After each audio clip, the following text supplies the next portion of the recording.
What's up, everybody? Happy Tuesday. Hope all you had a great day so far today. Getting into this episode of GH. So before anybody asks, yes, I know about what happened to Steve Burton. I know he's no longer on the show. My only comments about that is Steve made a personal choice. It was his decision. I respect people's decision not to get the vaccine. That's his choice. But it was also ABC's decision, and it was their right to terminate him for not following their mandate or whatever. That was their prerogative. So either way, they both made choices that have consequences. So be it. I'm pretty sure Steve is going to be okay. He's going to land on his feet somewhere, I'm sure. Um, so that's pretty much all I got to say about that. So getting into this episode of GH, I enjoyed this episode. I did. Um, all the drama that's going on in Cassadine Island right now, they are not finding Jason's body. Go figure. Um, I don't know if ABC is gonna recast that role or not. I think they should, honestly, because that's TV. You know what I'm saying? People, especially daytime TV, people get recasted all the time. Roles, characters get played by new people every day. So I don't see an issue with the recast if they choose to go that route, which I think they should. Um, I definitely think they should. I mean, like I said, in daytime TV, it happens. People get recasted. So I wouldn't mind if they recast Jason with somebody. Hopefully they find somebody up to par. Like somebody really good. But I definitely wouldn't be mad at it. Business is business. I feel bad for Brit though, because since they're not finding any like signs of life in the tunnels, and Jason is pretty much presumed dead at this point or missing, I feel bad for her because she's gonna take that guilt with her. Because she feels like, if Jason did not come with her to help find Obrecht, he wouldn't be in this mess. My thing is, though, Britt kept telling him he does not have to go. He could go home. He's a grown man at the end of the day. He chose to come. And everybody knows when you take on a mission like this, when dealing with anything Cassadine or Peter related, the chances of you possibly dying in this situation is very possible.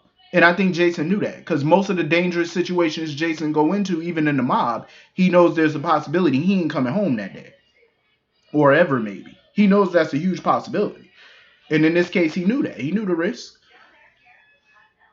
And I'm glad, Obrecht was there to comfort her and stuff like that, because she's going to need all the reassurances and comforting that she can get at this point. Because she's definitely going to take that guilt with her. And that's the sucky part. Drew is trying to be optimistic about the whole thing. He's praying that, Jason can still make it out of this.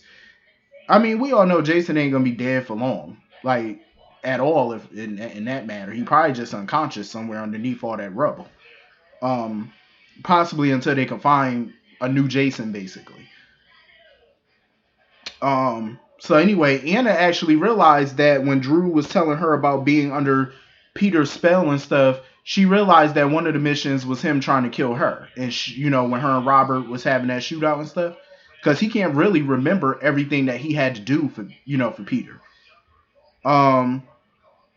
So anyway, moving on from that,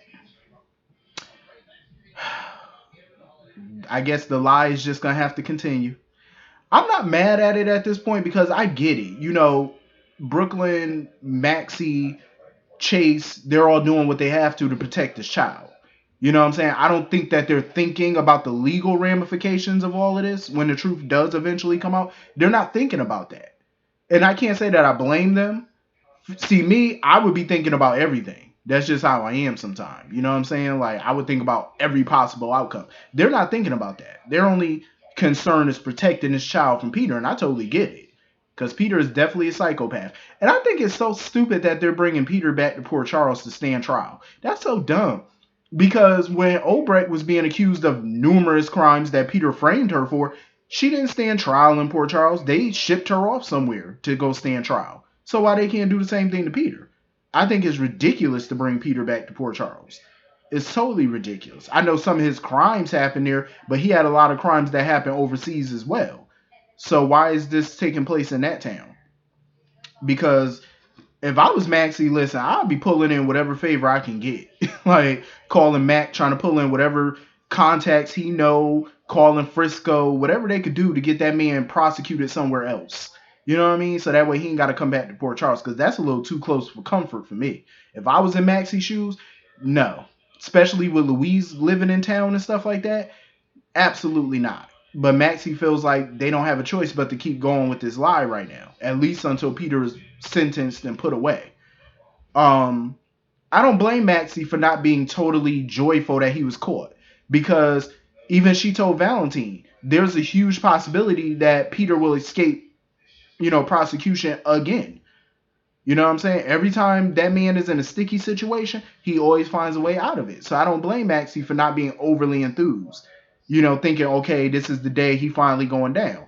No, because that man has 9 lives. Hell, he got 20 lives at this point. Um, so I definitely would be, you know, a little weary about him possibly going down. But Valentine, he tried to reassure her. Valentine definitely tried to reassure her that this whole mess is behind them, it's over, Anna's not gonna let nothing happen. I wouldn't be so quick to say that.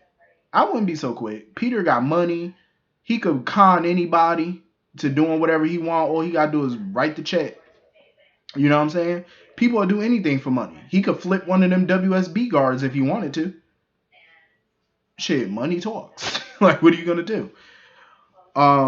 Speaking of Valentino, Valentine was just so irritable today. Like, against medical advice, he was not about to stay up in that hospital. And Epiphany was so annoyed by him. Like, they just kept going back and forth about it. So she finally was like, you know what? I'll give you your paperwork so you can get the hell out of here. I'll discharge you. His first order of business right now is to get out that hospital. His second order of business is to say goodbye to Bailey and get out of the Quartermaine mansion at this point. Um, you know, Nina definitely understood his pain because she went through the same thing. And Valentine, I actually liked the little encounter that her and Valentine had, because he acknowledges that now he sees that how much pain she was in when the truth about Sasha came out. He didn't realize how much pain she was in until it happened to him. You know what I mean? So he was in a similar situation. And it was big of Nina not to, kick him while he was down, which I figured she wouldn't, because she just went, with everything she got going on in her life right now with the Sonny mess, she was in no position to taunt him or kick him while he was down. And she knew that. And plus, Nina's pretty much on this redemption tour right now, so she'll pretty much forgive anybody at this point. She'll forgive the little big boy who stole her lunch in the 3rd grade at this point. That's how forgiving she's willing to be. Because she herself needs some forgiving. But it was sad to kind of see Valentine like that. It was. It really was. Even though it was kind of karma for him, but it was still sad at the same time, because you know how much he loved his kids and stuff, especially Charlotte, and to think that Bailey was his and now she's not. That's a hell of a low blow. But Nina was basically trying to appeal to him to forgive BOQ. To forgive her as Nina has forgiven him. I don't think he will. Valentine is another one of those characters. Remember how I was talking about how the Corinthos family and the Quartermaines are not turn the other cheek kind of people? Valentine is one of those as well. He's not a type of person to let some shit slide. When somebody do something to him, he has to get back at them. That's just how some people are built. So I know Nina tried to appeal to him, to his, emotional side. It ain't gonna work. Valentine is Valentine. Valentine will get his revenge. He don't give a damn what he got to do to get it. Valentine don't care. I could definitely see him trying to get payback at this point. He's not gonna let go of this. I highly doubt it. And I'm glad that it was pointed out too, because now, BLQ, she got to deal with Peter when he come back, because when the truth comes out and Peter finds out she was involved in this cover up, he probably gonna want revenge on her. So her and Chase and them, they got to deal with Peter, they got to deal with Valentine. It's gonna be a lot of hot mess drama, and I'm here for it. So anyway, moving on from that, things are really not great for Brando, Sasha, and his baby. Thank God, Sasha is going to be okay, but the baby is far from out of the woods. Like Dr. Navarro pretty much told Sasha and Brando that because the baby was deprived of oxygen, worst case scenario, he could die or he could have brain damage. Either way, the worst case scenario is not good, hence why they call it worst case scenario. I feel like a lot of the actors today brought their A game for this story, though. They really did. Sasha broke my heart today to see her like that. You know what I mean? She tried to stay strong. She wanted to see her son, but the doctor was like, listen, you are in no mental or physical position to see your kid right now. Get yourself better, get yourself some rest, and when you do that, I'll sign off and let you see him. Um, so since she couldn't go see him, she urged Brando to do it. I understand why Brando didn't want to.